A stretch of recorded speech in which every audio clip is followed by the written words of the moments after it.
Galesburg, Knoxville, Knox County. Today, it's quiet, peaceful, just another small town corner of Illinois.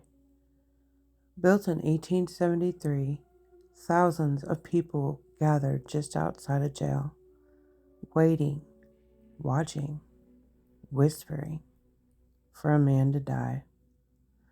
This is the story of John Marion Osborne, the only man ever legally executed in Knox County, and the brutal murder that led to it. I'm KP, and this is Small Town Big Talk, Galesburg, Illinois. John Marion Osborne wasn't born a killer. He was born in 1846 in Clay County, Illinois. Like many young men of his time, he went off to war, serving in the Iowa Cavalry during the Civil War. But after the war, something changed. Instead of settling down, Osborne drifted. He became involved with a group known as Frank F. Sidney's Western Bandit Volunteers, a group tied to theft and criminal activity.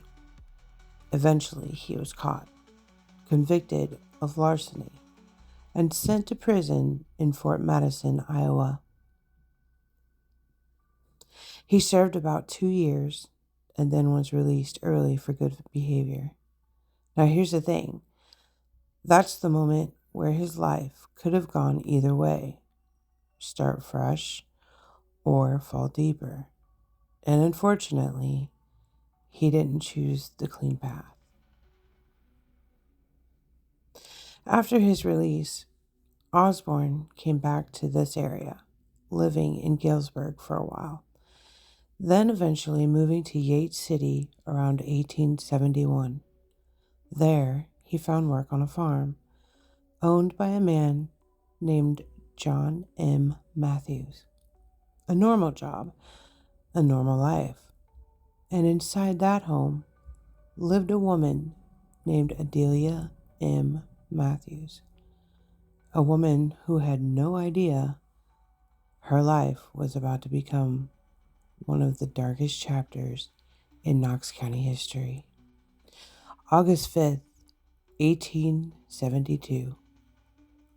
A summer day, quiet, like most in rural Illinois, until Adelia Matthews was found dead in the basement of her own home. Her throat had been cut. No signs of mercy, no signs of hesitation, just violence, brutal and personal. And almost immediately, suspicion fell on one man, John Marion Osborne. Why? Because he worked there. He knew the property. He knew the routines. And he disappeared at the wrong time. The next day, he was arrested. Now, here's where things get intense. Because Knox County didn't wait quietly for justice. They wanted it now. A crowd gathered, and not just a few people.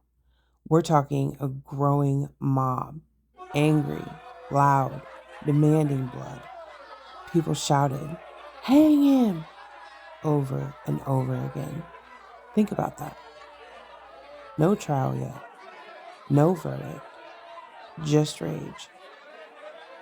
And at one point, a group of 22 citizens had to escort Osborne to the train station just to keep him alive. Feelings were so high in Knox County that a mob of citizens tried to seize him, to hang him without a trial. He had to be smuggled onto a train in a baggage car and held in a Peoria jail just to keep him alive for his day in court. And even then, the mob tried to take him. They had a rope ready, ready to lynch him right there. Authorities got smart and they got him out of town. That moment right there, that's the line between mob justice and the legal system. Osborne was moved to a jail in Peoria for safety, and months later, the trial began. February 5th, 1873, right here in Galesburg. And people showed up in massive numbers. An estimated 3,500 people attended. That's not just a trial, that's a spectacle. Evidence presented included footprints in the cellar, tracks leading away from the house, a size 6 boot matching Osborne's. It wasn't perfect forensic science like today, but back then, that was powerful evidence. And the jury didn't take long. Guilty. Sentence? Death. Execution date? March 14th, 1873. A scaffold was built on the northwest corner of the jail. Osborne maintained his innocence until the night before his death when he finally wrote a full confession. He claimed he was hired for $5,000 to kill Mrs. Matthews because she had overheard a conversation that would have ruined a local man in a lawsuit. Now think about that. Was it the truth? Or was it a desperate man trying to make sense of his own actions? We may never know. March 14th, 1873, Execution Day. Osborne woke up that morning and reportedly ate oysters for breakfast, which feels strange knowing what was coming. He washed, he dressed, and outside, a scaffold had been built. At the northwest corner of the Knox County Jail, what we see today here in Galesburg, thousands of people gathered, men, women, even children, waiting to watch a man die. This wasn't hidden. This was public. A warning, a spectacle, a moment.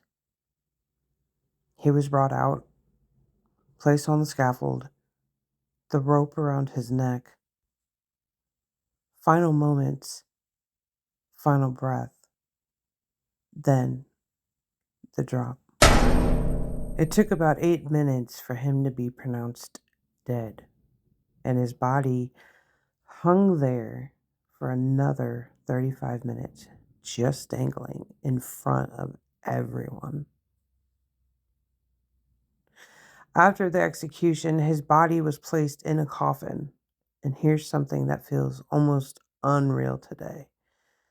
The public was allowed to view his body for about 30 minutes. People lined up to look, to confirm, to remember. And just like that, it was over. John Marion Osborne became the only person ever legally executed in Knox County. Today, that building still stands here in Galesburg, Illinois. Old, heavy, full of history. And if you walk around it, especially near the northwest corner, you can't help but feel something. Because that ground saw death. Not just death, but justice, fear, anger, and spectacle, all at once. Some say places like that don't forget. So what do you think? Was Osborne truly guilty? Was his confession real? Or just the words of a man facing death? And how different is justice today? from what it looked like back then. Let me know your thoughts, because around here, every small town has big stories. I'm KP, and this is Small Town Big Talk, Galesburg, Illinois. Stay tuned for next week as we do the haunted Knox County Jail. What still lingers? Subscribe now, like it, share it, and let me know your thoughts.